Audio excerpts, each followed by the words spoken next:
Amigas y amigos de filmmakersmovie.com, el día de hoy estamos felices, encantados con la presencia del testigo de México, de las imágenes que no solamente reflejan nuestro sentir, nuestra belleza, sino también el corazón de las y los mexicanos de los últimos al menos 50 años de nuestro país y de su historia.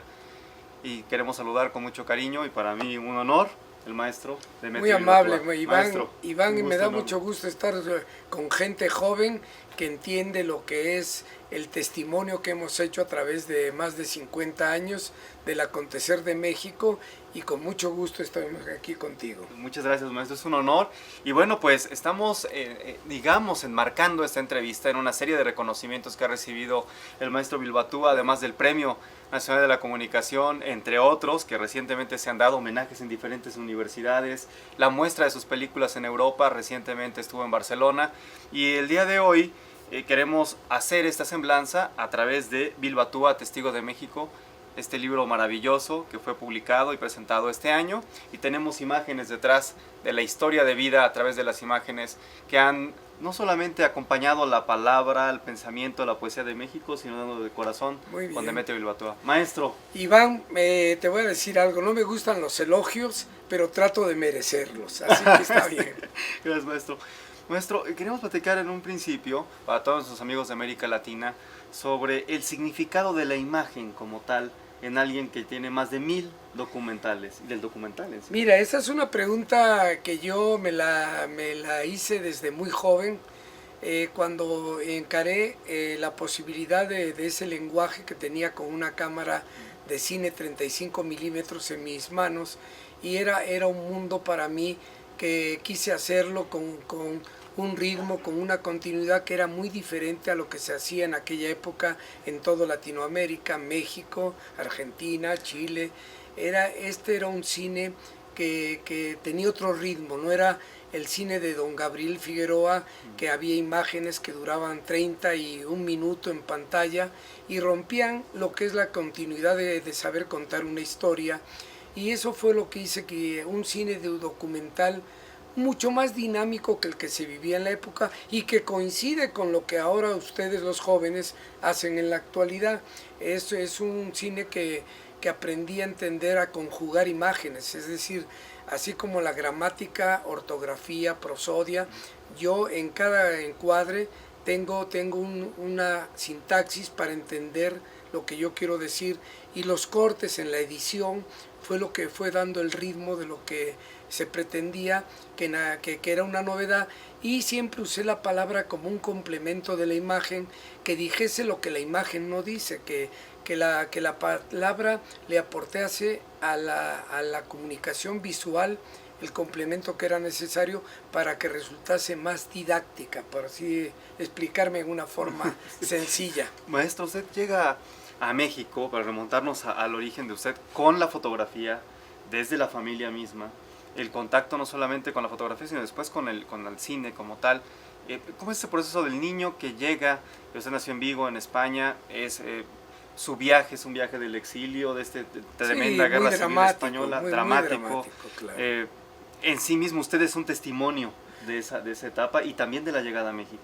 Mira, Iván, yo llego con mi madre, con mi hermano Ángel, que era bastante mayor que yo, me llevaba 9 años, mi hermana Marisa, que era la mayor, que tenía 11 años de diferencia conmigo, yo era el Benjamín de la familia, y lo primero que hago al llegar a México es meterme a estudiar la primaria, la secundaria y la preparatoria, y después tuve la posibilidad de tomar un curso de la Academia de Ciencias y Artes Cinematográficas de Hollywood, un curso que me mandaban fascículos en español porque yo no hablaba inglés, y para mí fue muy útil porque ahí tuve la teoría y la práctica que fui complementando y que fui haciendo ese lenguaje que hablaba anteriormente, que en aquella época era novedoso.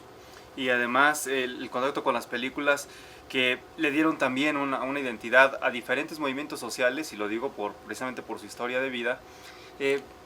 Quería platicar sobre todo de Sergei Eisenstein como una de las influencias importantes del maestro Bilbatua, sí. Que para mí y también para Andrés Palma, que saludamos, el director que el día de hoy está con nosotros siempre en Filmmakers Movie, la importancia que tiene el acorazado Potemkin, pero para México la importancia que tiene este proyecto tan maravilloso que fue Que Viva México, de Sergei Eisenstein. Veo, Iván, que vienen bien documentados. Realmente, sí, para mí fue fundamental ese tipo de teóricos de la cinematografía.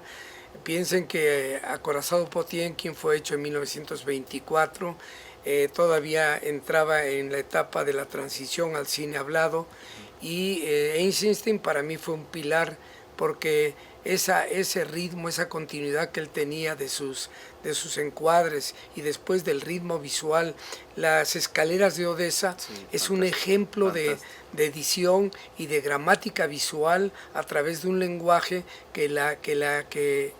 que vas manejando toda la secuencia y tiene un contenido que no necesitas la palabra. Con ver Las escaleras de Odessa te das cuenta del drama, del acorazado Aurora, de toda la problemática que se vivió en aquella época. Además, me gustaba mucho Eisenstein porque hacía cosas actuadas, pero de la historia. Entonces, para mí, la aportación. Y después, claro, cuando viene a México, con Que Viva México, hace los cuentos más representativos, hace Magueyes, hace Sandunga, hace la época prehispánica, y todo eso también fue muy, muy interesante.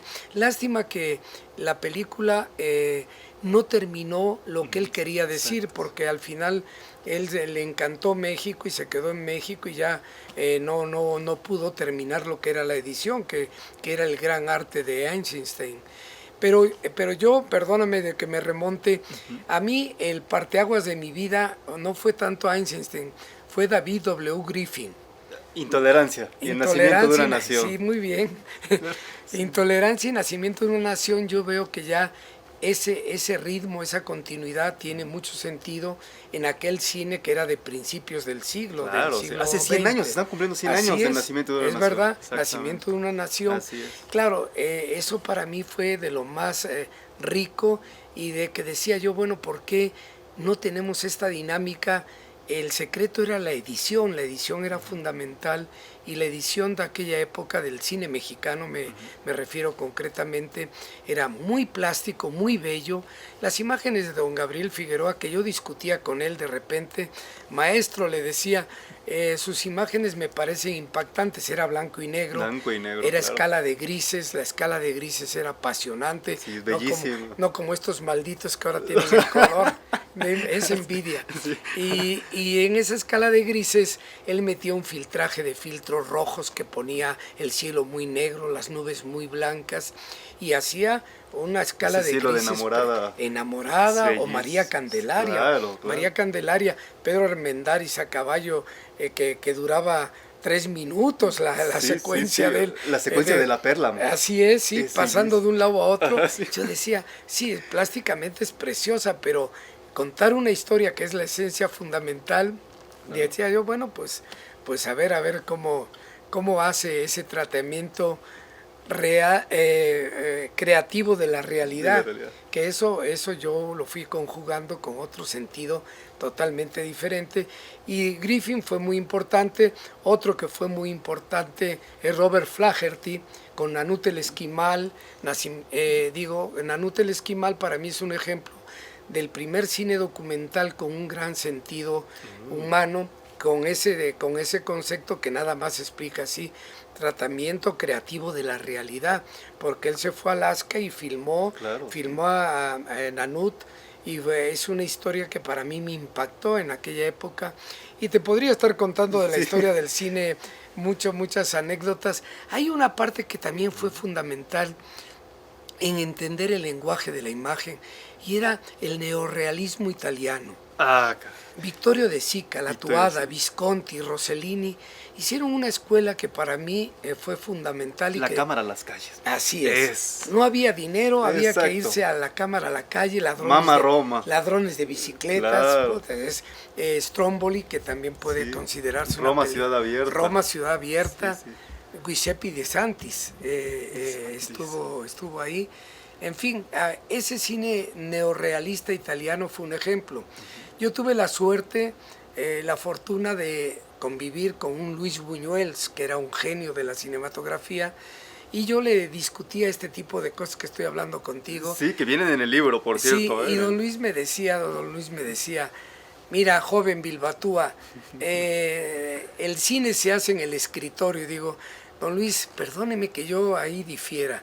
Yo creo que el cine se hace con una cámara en el momento de la filmación. Claro, hay que llevar una idea y la idea hay que conjugarla y saberla manejar, pero la esencia es que la imagen tiene que representar lo que la palabra complementa.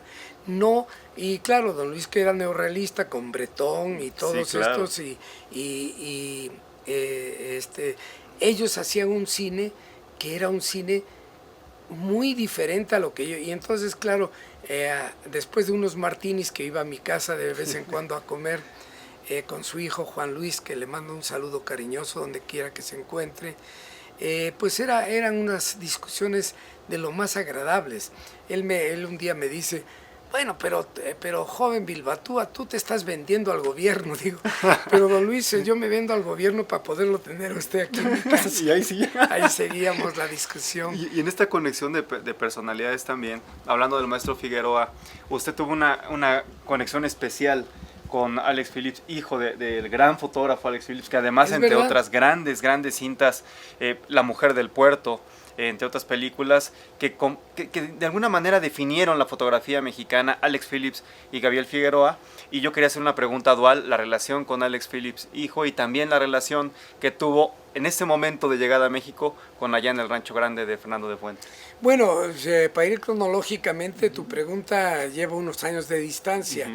Allá en el Rancho Grande, yo cuando la voy a ver al cine, tenía yo 8 años, 7, 8 años, que era cuando me avisaron, habían fusilado a mi padre en la Guerra Civil Española. Él era de la República Española, las huestes de Franco fusilaron a los 3 hermanos, a mi padre Demetrio, a mi tío Antonino y a mi tío Luis. A los 3 hermanos los fusilaron por sus ideas, nada más, porque no había más problema que el hecho de que no conjugaban con la idea de los del golpe que estaban dando a la República, que se había constituido a través de una votación, que fue una votación totalmente limpia y que ganó la República. Sin embargo, el golpe de Estado lo dieron y ellos siempre siguieron con esto y les costó la vida a los 3. Esa crisis de familia es la que hizo que emigrásemos a México, y que la vida es eso. Digo, vengo a México y en México encuentro mi destino, encuentro mi pasión. Estudio aquí la primaria en el Colegio Madrid, en el Instituto Luis Vives, y después en la prepa 2 hice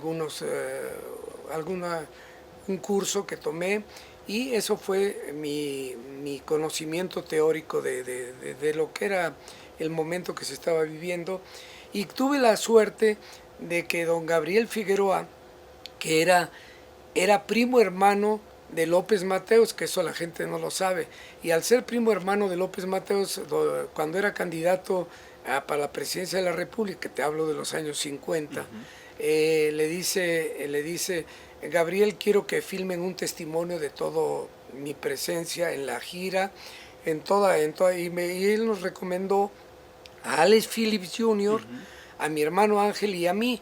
Yo era el más joven de los 3 y yo iba de cachanchán de mi hermano Ángel y de Alex Phillips. Me acuerdo que una vez en una gira, Alex Phillips ya me dejó una reflex y me dijo, filma tú, y me temblaba la emoción de tener una reflex de 35 milímetros, temblaba mi pulso y dije, tengo que poner un angular porque este normal va a verse temblada la imagen, y cambié el lente y todo y logré hacer lo que pretendíamos, y para mí eso fue un momento, fíjate, te lo recuerdo ahora, Iván, con un afecto de Alex. Alex era un hombre y no digamos mi hermano Ángel, no es porque fuese mi hermano, si había un hombre íntegro, limpio, era Ángel Bilbatúa, y él me guió siendo mayor que yo, y él fue el que me introdujo, y gracias a él debo todo lo que soy en esta carrera, Iván. Así que qué bueno que estoy testimoniando con estos detalles que no los he dicho en muchas entrevistas, pero veo que tú eres un conocedor del cine y me apasiona comentar contigo estas cosas, y más con tu juventud. Gracias, maestro, de verdad, y que a mí, yo cuando uno puede Es que realmente es estudiar, porque es un testimonio real de la historia de México impresionante, no solo a nivel de sus imágenes, que son, como lo he dicho, llenas de poesía, llenas de corazón de México, sino también la historia de vida del maestro Bilbatúa, que es una historia de vida difícil, que se hizo a sí mismo, claro, junto con sus hermanos, tanto Ángel como Marisa, y que no solamente son parte importante de la historia de México, como otras dinastías de hermanos, Casasola, los hermanos Rodríguez y los hermanos Bilbatúa. Y realmente... Había otros, los Mayo, unos fotógrafos españoles que también en aquella época estaban también con mucha finalidad testimonial. Y ese testimonio de personalidades que además, ya entrando en la década de los 60, tocando el tema del presidente López Mateos, hubo diferentes visitas de presidentes a México, y si hubo un lente para captar ese instante histórico, como la visita del presidente Kennedy, como la visita de Charles de Gaulle, fue precisamente el maestro Bilbatúa. ¿Qué significaron esas dos históricas? Muy emotivo, visitas? Iván, muy emotivo, porque piensa que yo tenía 20 y tantos años en ese momento, y para mí que don Roberto Figueroa Mateos, que era hermano de Gabriel Figueroa, que tenía una compañía que se llamaba Cinematográfica Ariel, me dijiste: te vas a París porque viene Charles de Gaulle y te vas a venir en su avión con él para testimoniar toda la llegada de él a México. Sí. Es el primer extranjero que se va a parar en Palacio Nacional y desde el balcón va a mandar un mensaje en español. Dije yo, bueno, pues, sí, y me fui al Eliseo en París, vi la salida de él, todo eso. Claro, hay muchas cosas que quedan en Roches, tú lo sabes, sí. Pero para mí la experiencia de filmar estos personajes, después John F. Kennedy vino con su mujer, que era Jacqueline, que va guapísima la mujer. Que habló en español también. También habló en español, sí, era, su discurso lo hizo, que había pasado su luna de miel en Acapulco. Exacto. Y que estaba muy contenta de regresar a México. Ese tipo de testimonios, Iván, tienen un valor, sobre todo en aquella época que no había videotape, que no había alta definición, lo que ustedes tienen ahora. Y yo tengo ese acervo de más de 1000 documentales. Si yo te hablo de lo que tengo, mira, Iván, la línea 1 del metro hasta la línea 11, tengo todo, pero no lo tengo así cuando lo inauguró el presidente en turno o el jefe de gobierno, no. Lo tengo desde un punto de vista de lo que es la cinematografía, de ver cómo va evolucionando la obra y cómo llega a través de los años, esos 45 años que lleva el metro de la Ciudad de México, darlos en 20 minutos tiene su secreto. Sí, claro, y eso, créemelo, tú que eres joven, esa es la esencia del cine. Esa transformación de tiempo y espacio es lo que te da esa dinámica y ese ritmo y esa continuidad para hacer un lenguaje que sea testimonial. Y como te digo el metro, te digo el drenaje profundo. Las presas. Las grandes obras. Chicoacén, Chicoacén. La gran obra hidroeléctrica que de México, claro. En el Grijalba o en el Balsas.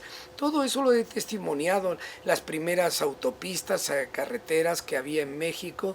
También tuve la México-Acapulco, que fue una carretera muy representativa por lo que la unión que había con el puerto, que ahora que está en esa crisis de inseguridad, pero que Acapulco seguirá siendo el Acapulco de toda la vida, y espero que pase pronto para poder estar de nuevo en ese maravilloso puerto nuestro.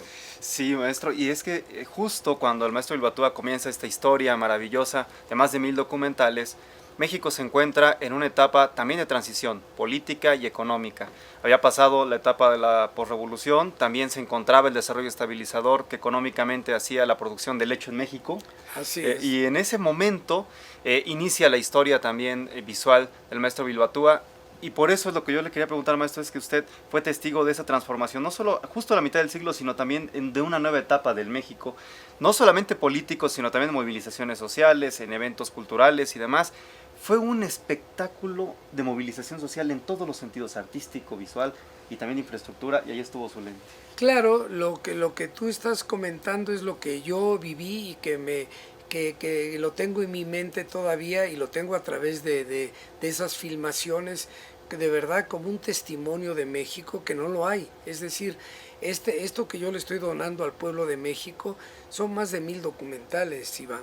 Ahora, ¿qué tienen estos documentales? Tienen ese gran valor de guardar nuestra historia. Por decirte un ejemplo, los primeros pozos petroleros del Golfo de México Pues los filmé yo, me fui algo, eran cámaras submarinas, ya teníamos, y los recursos de una cámara de cine de 35, lo submarino, era extrañísimo filmar algo submarino. Bueno, pues estuve filmando cosas submarinas. Después, la educación en México, ahora que tanto está la educación en entredicho, yo me acuerdo cuando yo filmé los primeros libros de texto gratuitos que tú te haces referencia.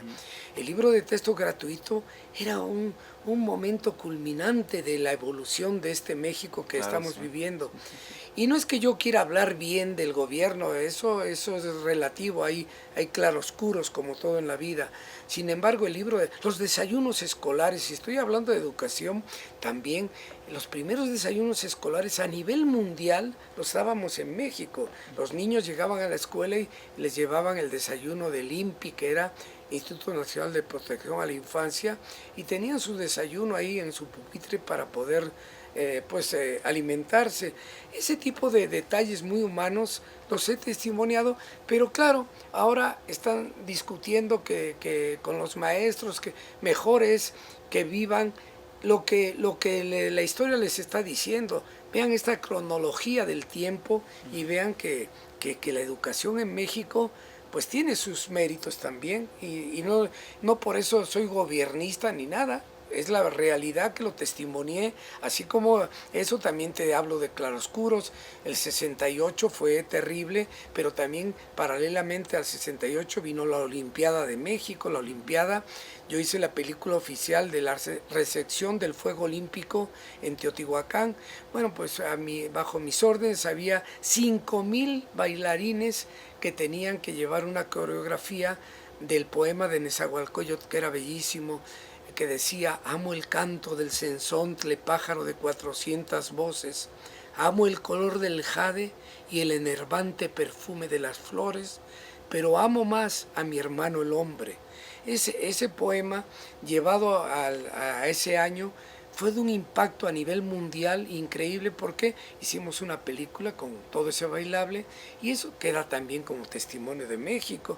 Ahora, que en México también el 68, Tlatelolco y todo, eso de verdad, créanmelo, yo no lo pude filmar porque las películas, ahora las cámaras tienen un asa de 2000 grados y eso. Yo tenía, en aquella época en lo nocturno teníamos 20 grados asa. Con 20 grados asa, si no metía reflectores, pero en forma, no había forma en la noche de filmar algo. Y esa era la limitante. Además que a mí me tocó estar en Guadalajara, porque el presidente de la República, Díaz Ordaz, estaba en Guadalajara y yo cubría la información que él tenía, y no viví Tlatelolco. Mi hermano Ángel junto con Servando González sí filmaron partes importantes, pero ese material lo decomisaron y no tengo nada en la filmoteca, tristemente. Sí, con Servando González, director de Viento Negro. Viento Negro, de hecho, es verdad, exactamente, sí. Esa película, de las últimas grandes películas hechas en México en blanco y negro. Sí, el desierto sí, de verdad. altar, ese blanco y negro. Es verdad, sí. Maravilloso. Ese blanco y negro de los grises. Sí, esos grises que son fantásticos. Y maestro, hablando de los eventos deportivos, usted tuvo la oportunidad de hacer las películas de 2 mundiales que son muy especiales, no solo porque se hayan hecho en México y sus finales hayan sido en el Estadio Azteca, sino porque encumbraron a 2 figuras del fútbol mundial. Pelé y Maradona se consagraron aquí, en el Estadio Azteca. Y también estuvo la lente de usted, maestro. Sí, a mí me encargaron la película oficial del 70, era la Red Nacional de Microondas, que tenía que ir la imagen de cerro en cerro para llegar hasta Mexicali, por decir algo, ¿no? Y igual que para llegar a Mérida las microondas eran muy limitantes, pero entonces yo hice todo un paralelismo entre el gran momento del Mundial y la antena parabólica de Tulancingo, que yo quise hablar de las telecomunicaciones como la gran evolución de los años 70, y que a mí era increíble lo que se podía, porque eso ya se mandaba al mundo, ese campeonato mundial se transmitió ya a nivel mundial, que era algo insólito, porque por ejemplo en Chile también hubo el mundial, no por los años 50 o 60, y en Chile tenían el problema de que hacían un video pero no era el momento, Claro, la inmediatez claro, claro. y entonces tenían que traer el videotape, pasarlo en México, y yo filmé mucho ese tipo. Ahora, para mí, ¿qué fue? Dije, bueno, ¿qué van a ver la gente en el cine cuando vaya a ver la película del Mundial del 70? Bueno, pues las grandes jugadas trataré de tenerlas, es muy difícil Sí. competir contra lo que era el video en aquella época, que ya filmaban con plenitud total todo el partido. Yo no podía filmar con 3 cámaras todo el partido simultáneo, pero tuve los grandes momentos, y lo que tú dices, tuve a Pelé, que tuve una cámara especial en él. Ah, mire. Y sí, y entonces con Pelé logramos tomas, y el partido que fue histórico, el de Italia-Alemania, que fue un partido, el partido del siglo. memorable, es verdad. Yo lo considero, a mí me encanta el fútbol, así que era parte de mi ¿Y a quién le va, maestro? Bueno, en la actualidad, cuando estamos en la Copa Europea, Ajá. le voy a España todavía. Ajá. Pero España ya no hizo nada, entonces creo que el mejor equipo en este momento es Francia, y espero que gane. Y nuestro equipo México tenía muy buenas figuras, pero a la hora de demostrarlo, pues nos metieron 7-0, ¿no? Y Sí. un 7-0 de Chile todavía duele. Duele. Maestro, hay una secuencia, de hecho, en estos documentales de los mundiales que a mí me llama mucho la atención, la del balón. ¿Cómo se hizo la del balón? ¿Se puede saber esa magia? Sí, es verdad, qué bueno es que que te es haces esa fantástica, pregunta. es fantástica. Bueno, y hay que remontarse a aquella época, ¿no? En aquella época yo quise ver, terminaba el Mundial del 70 y venía de la gran algarabía que había ganado el Mundial Brasil. Brasil. Y de repente viene un silencio que lo provocamos, y una soledad total, el Azteca vacío. Entonces digo, ¿cómo mando yo ahora este balón que se va a otra sede dentro de 4 años? Y puse el balón en el Estadio Azteca, en el centro, y paulatinamente lo hacíamos con cámara en reversa, como lo puedes comprender, para que el balón llegase a quedar quieto, y a la inversa era ver cómo el balón, de la quietud que tenía, se empezaba a mover paulatinamente. Y después, en aquella época, me subió un helicóptero que eran de pistón, que eran terribles. Ahorita tienen ustedes los drones, caray. Sí, eso le iba a preguntar hace rato, fuera de cámara, sobre los drones y la diferencia con el helicóptero. Y sí, es otro mundo, te lo explico, pero entonces el balón va botando cada vez más, y desde el helicóptero tiraba llevé 4 balones, los tiraba a ver si caía uno en el Azteca. Uno pegó en el techo, otro se fue a la calzada de Tlalpan, otro le pegó a un taxista que me demandó, que le había hecho una bolladura. En fin, eso ya cuando se editó, pues tiene la plasticidad de ver en cámara de alta velocidad. A alta velocidad para ustedes ahora es ridículo, eran 90 cuadros lo que yo podía tirar, pero ya los 90 cuadros pues era cierto ritmo del balón lento. Ahora ustedes tienen miles de cuadros de alta velocidad, ¿no? Entonces pues se hizo, y ese documental tiene premios en Francia, tiene un premio en Checoslovaquia, tiene premio también en México, le dieron no me acuerdo si fue el Ariel. El Ariel lo ganamos con Alex Phillips, mi hermano Ángel y yo, con el de López Mateos, de el viaje por toda Europa, que lo hicimos.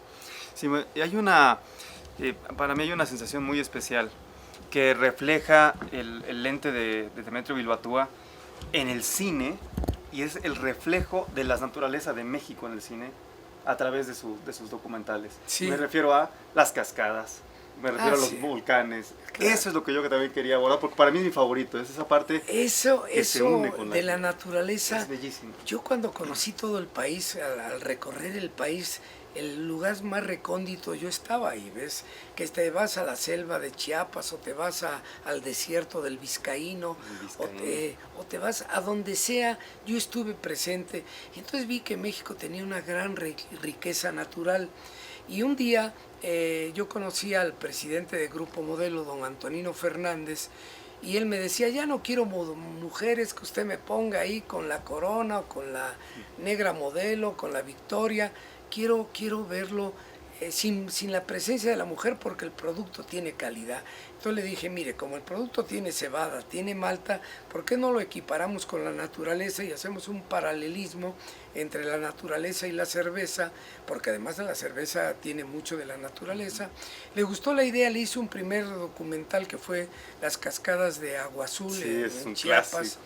Y entonces ya cuando él lo vio y vio esa integridad, esa conexión que había de la cerveza y el paisaje, le encantó y me dijo, haga todo el país.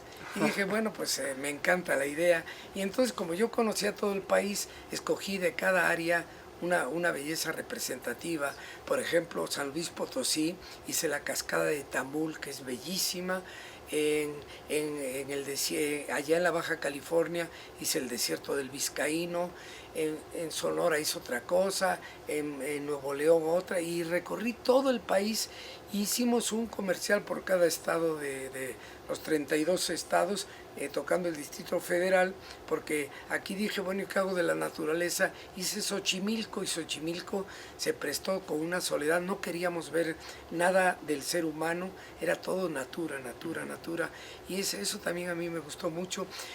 Con todo ese acervo, Iván, después hice una recopilación de todos esos documentales, porque tú sabes que para un minuto yo filmaba casi una hora, claro, ¿no? Claro. Y entonces yo con todo ese acervo, un día le dije al gran escritor Carlos Montemayor, Carlos, fantástico escritor. Así es, le dije, Carlos, mira, quiero hacer un documental con todo lo que es las bellezas naturales de México, y ese documental se llamó México, el último país mágico. Como le decía Pablo Neruda, que también lo conocí en Santiago de Chile, Pablo Neruda así le llamaba México, México, el último país mágico, y dije, le voy a dedicar a esa frase este homenaje a don Pablo Neruda, que a mí me encantaba, ¿no? Y así, Carlos, cuando se empezó a ver materiales, me decía, oye, no, Demetrio, pero tú tienes que adaptarte a lo que yo diga. Pero él escribía muy, no en prosa, escribía en el verso, y entonces hacía cuestiones que eran muy complicadas de visualizarlas, y le dije, no, Carlos, tengo yo que editar las imágenes y tú adaptar tu palabra a la imagen. Y lo logré, lo convencí, me costó mucho trabajo, pero lo convencí. Hicimos este documental que tiene premio en Francia, que tiene premios en muchas partes del mundo, y que ha sido un documental a base de puro stock shot. No hubo más que stock shot. Sí. No, y un maravilloso escritor que, así como en los años 50 Juan Rulfo reflejó y retrató en Pedro Páramo, sí, con este realismo mágico de nuestro país, Montemayor ha sido para mí una gran influencia en lo que yo escribo sobre precisamente los pueblos originarios de México. Y esta profundidad que tiene Montemayor la tienen también las imágenes de usted, maestro, claro, porque usted ha reflejado no solamente esos paisajes, sino nuestras tradiciones milenarias, nuestras costumbres mestizas, originarias. ¿Usted las redactó también? Mira, Iván, me fui a vivir con huicholes, con coras, con tepehuanos en la Sierra del Nayat, y conviví ahí más de un mes para que me dejasen filmarlos. Sí, en aquella época se pintaban con pinturas vegetales, que era a base del maíz quemado, y ahora ya fui últimamente hace 6 años y ya eran pinturas de una marca comercial y ya no había la tradición. Pero por ejemplo, en eso de las tradiciones, que a mí me apasionó México es un país de unas tradiciones maravillosas. Sí. Esas tradiciones yo las viví, las conocí, y fue cuando fui identificándome con México y dije, este es un país increíble, este es un país que es mi nación, soy mexicano por naturalización, me siento muy orgulloso del país, y para mí fue toda una evolución del acontecer de México. Pero por ejemplo, te explico para una anécdota, tú como escritor, Carlos Montemayor se remite al Carnaval de los Chamulas en Chiapas, y me escribe, me dice, mira Demetrio, esto es un poema bellísimo, y las hormigas arrieras llevaban para construirle la iglesia de San Juan. Dije, coño, pero yo eso ¿cómo lo visualizo, Carlos? Y entonces me decía, pues a ver cómo le haces. No, digo, lo voy a meter porque me encanta, pero la realidad va a ser otra. Y ese complemento de ese lenguaje que yo te insisto tanto, de lo que es la palabra y la imagen para mí fue fundamental en entender que era un arte con un estilo tan propio y tan diferente, ¿ves? Y realmente, hablando de los contrastes que tiene México, y quería yo puntualizarlo, porque en este momento a nivel nacional y a nivel América Latina se estudia a nivel de antropología social la interculturalidad, la intraculturalidad y también la contracultura que se genera en nuestros países con la migración y con estos fenómenos sociales que nos van determinando y dando una identidad. Cuando tenemos la oportunidad de viajar a través de la imagen, a través de las décadas y a través de la forma en la que nos expresamos, podemos entender en gran parte nuestro comportamiento y también las transformaciones que ha habido a nuestro alrededor. Esta poesía visual que supera espacio y tiempo la tienen las imágenes en México, gracias al maestro Dematrio Bilbatúa. Gracias, maestro, Iván, de verdad, gracias. Y quería yo pedirle, maestro, pues unas palabras para todas aquellas realizadoras y realizadores de América Latina que nos están viendo ahora, que llevan a cabo especialmente el documental. Claro. ¿Qué consejo les daría? Y nos daría a todos los que hacemos documental. En mi época, en México éramos 2 dígitos los documentalistas, éramos 14 o 20, no llegábamos a más. En esta época, en cada celular hay un documentalista, entonces son millones y millones. Lo que yo sí aconsejo es que entiendan que es una gramática, que tiene que tener la sintaxis, la prosodia, la ortografía, cada quien representada en el concepto del ritmo visual que le quieran dar.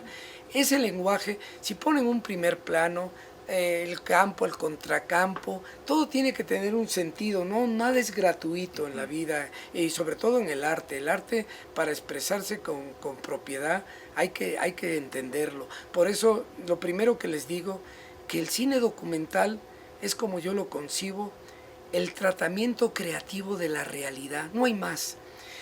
Ese tratamiento creativo de la realidad es lo que tenemos que respetar esa realidad, si no perdemos unos valores.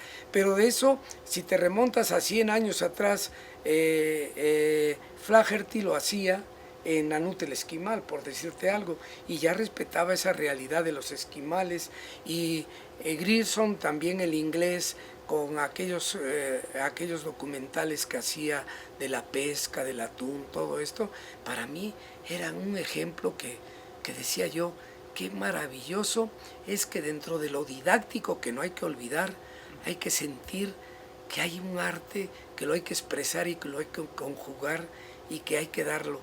La fotografía es muy importante, pues yo viví, toda mi vida fui camarógrafo, sin embargo, el arte del cine radica más en la edición que en la fotografía. Los encuadres pueden ser muy sofisticados, pero siempre obedecen a una técnica determinada de acuerdo con el lente que usas.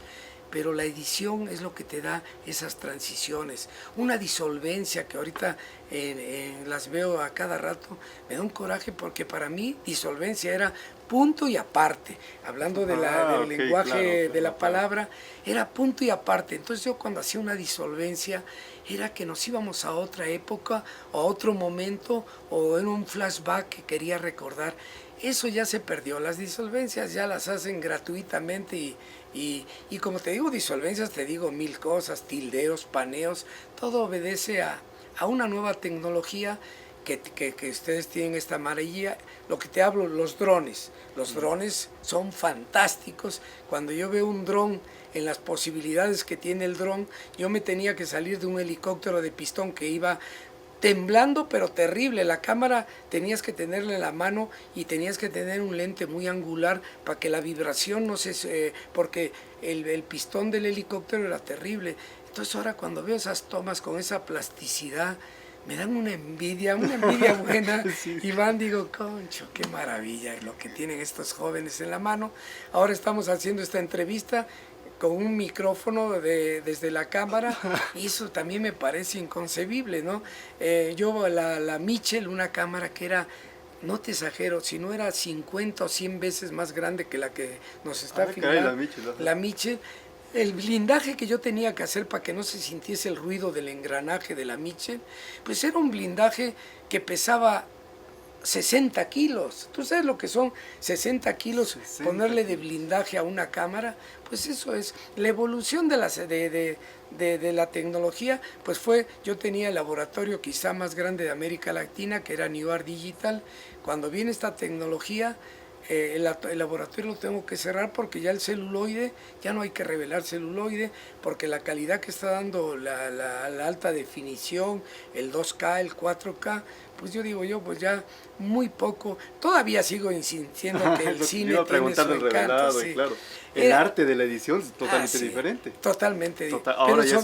Pero sobre todo, a lo que voy es a esto, todo ese acervo, ese material que yo revelaba aquí todos los días en este laboratorio donde estamos, se acabó, tuve que cerrar el laboratorio y ahora estoy en una nueva etapa de New Art Digital, con todo lo que es la tecnología de punta digital, del 4K, del Best Light, de la 7.1 en sonido, argumentos que yo tengo que entenderlos y apoyarlos, y tengo al frente de ella gente muy valiosa, Raimundo Osorio, Javier Leal, gentes que saben mucho de lo que es la técnica digital y que en ellos me apoyo para seguir en este reto que me representa. ¿Qué proyectos siguen? ¿Sigue activo? Hermanos Bilbatúa sigue más sí. vivo que nunca. Ya Producciones Bilbatúa sigue muy dinámico y sigue con la limitante de las nuevas tecnologías, ¿no?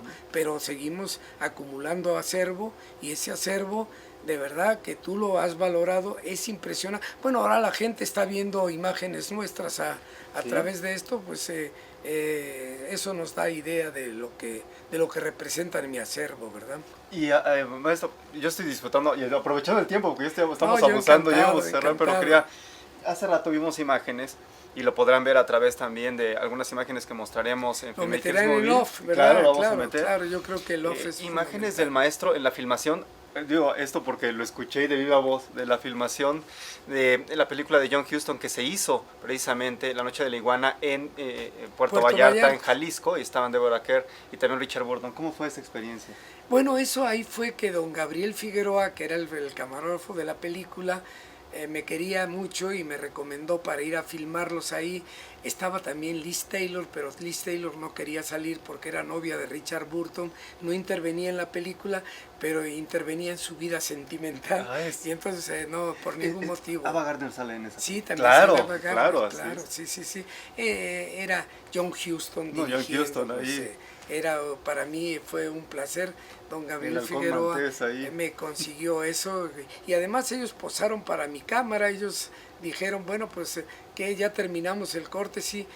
Les dice Gabriel Figueroa, este muchacho quiere hacerles un reportaje a ustedes, y entonces fui con John Huston, Sue Lyon, que era la actriz principal de la película, una mujer muy guapa, claro, que está junto con John Huston en la toma mía, en fin. Y Anthony Quinn también lo conoció. Sí, también, claro. Anthony Quinn, más mi hermano Ángel que yo. Mi hermano Ángel se llegó a tener cierta relación con Anthony Quinn. Bueno, Robert Stack, el de Los Intocables, también hicimos una película, un documental con él que también fue muy representativo. Robert Stack en aquella época era el ídolo de todas las mujeres habidas y por haber.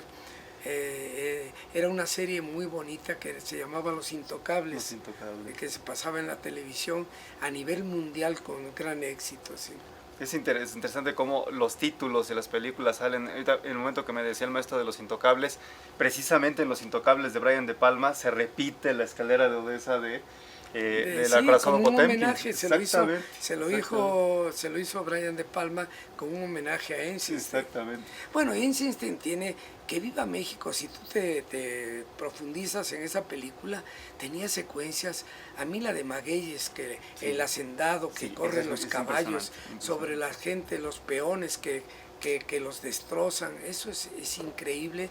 Y dicen que era una época del porfiriato que no me tocó vivirla, pero que la documenté a través de esas secuencias. Y estas secuencias son impresionantes porque además también la influencia que tuvo en el cine, tanto urbano como rural, incluso de Gabaldón, de Emilio el Indio Fernández, este retrato del México que lo podemos ver a través de la lente del maestro Demetrio Bilbatúa.